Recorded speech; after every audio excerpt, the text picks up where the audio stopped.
Hello friends, welcome to own style cooking.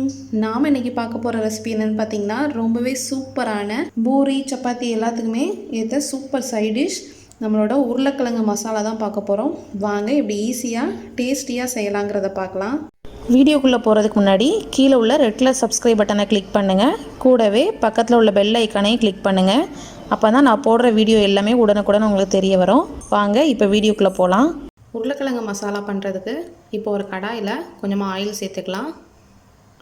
ஒரு குளிக்கரண்டி அளவு oil சேர்த்துக்கோங்க. ஆயில் சூடானதும் ஒரு சின்ன துண்டு பட்டை, ஒரு ஏலக்காய், ஒரு கிராம்பு இந்த மூணையும் சேர்த்துடலாம். கூடவே 2 பச்சை மிளகாவையும் இந்த மாதிரி கீறி வச்சுருக்கேன். ஸோ கீராமல் சேர்த்திங்கன்னா உங்களுக்கு அந்த ஆயிலெலாம் ரொம்ப தெரிக்கும்.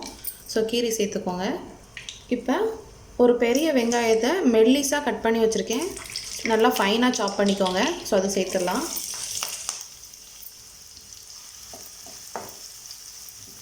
ஸோ இந்த வெங்காயம் வந்து பார்த்திங்கன்னா நல்லா வதங்கணும். ஸோ அதோட கலர் லைட்டாக சேஞ்ச் ஆகிற வரைக்கும் நல்லா வதக்கிக்கலாம். இப்போ பார்த்திங்கன்னா வெங்காயம் நல்லா வதங்கியிருக்கு. ஸோ கலர் வந்து ரொம்ப சேஞ்ச் ஆக வேண்டாம், லைட்டாக சேஞ்ச் ஆனால் போதும். இப்போ இந்த ஸ்டேஜில் ஒரு டீஸ்பூன் போல் இஞ்சி பூண்டு பேஸ்ட் சேர்த்துடலாம். இதோட ரா ஃப்ளேவர் போகிற வரைக்கும் லைட்டாக வதக்கிக்கோங்க.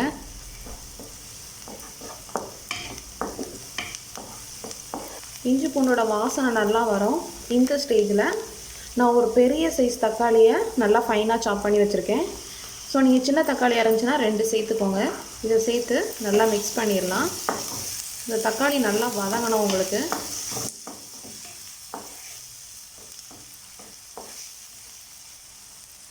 தக்காளி நல்லா குக் ஆகிறதுக்காக கொஞ்சமாக உப்பு சேர்த்துடலாம். ஸோ உப்பு சேர்த்து நல்லா மிக்ஸ் பண்ணி விட்டுக்கோங்க. இப்போ நம்ம மூடி போட்டு ஒரு 3 மினிட்ஸ் நல்லா குக் பண்ணலாம். ஸோ தக்காளி நல்லா குக் ஆகட்டும். 2 உருளைக்கிழங்க நல்லா குக்கரில் 2 விசில் வரைக்கும் வேக வச்சு தோல் உரித்து எடுத்து வச்சுருக்கேன். முன்கூட்டியே நீங்கள் உருளைக்கிழங்க வேக வச்சு வச்சுக்கிட்டிங்கன்னா உங்களுக்கு ஈஸியாக அந்த மசாலா ரெடி பண்ணிடலாம். இன்கேஸ் நீங்கள் வேக வைக்காமல் உடனே நீங்கள் கட் பண்ணி பண்ணணுன்னா எக்ஸ்ட்ரா ஒரு 10 நிமிஷம் தண்ணி ஊற்றி நீங்கள் வேக வைக்கணும். ஸோ இப்போது இதை வந்து கொஞ்சம் ரொம்ப சின்ன பீஸாக இல்லாமல் கொஞ்சம் மீடியம் சைஸ் பீஸாக நம்ம கட் பண்ணி எடுத்துக்கலாம்.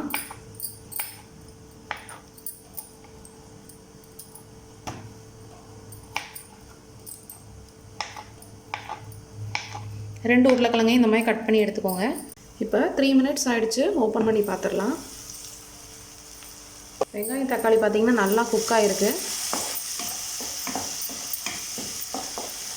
நம்ம சின்னதாக கட் பண்ணதுனால நல்லா உங்களுக்கு மேஷ் ஆயிரும் தக்காளி எல்லாமே.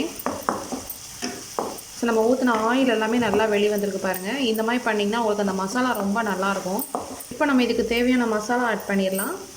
ஒரு 1/4 டீஸ்பூன் மஞ்சள் தூள், 1 டீஸ்பூன் மிளகாய் தூள், ரெட் சில்லி பவுடர் நான் எடுத்திருக்கேன், 1 டீஸ்பூன் தனியாத்தூள், 1/2 டீஸ்பூன் கரம் மசாலா தூள். ஸோ இதெல்லாம் சேர்த்து நல்லா மிக்ஸ் பண்ணிக்கோங்க.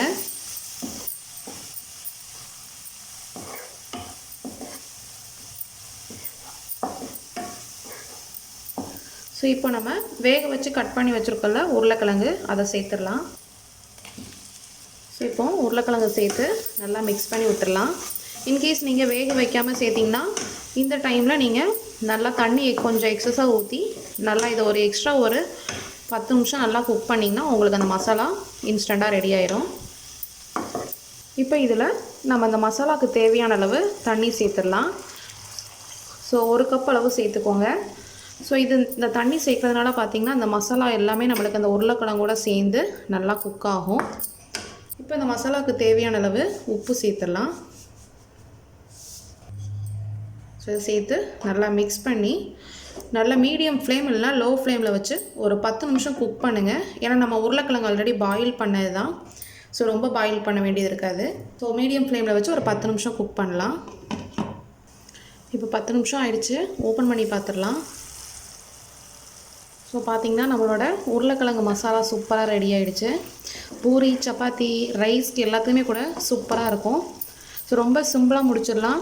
ஸோ உருளைக்கிழங்கு இப்படி முழுசாக இருக்கட்டும்னு நினச்சிங்கன்னா விட்டுருங்க.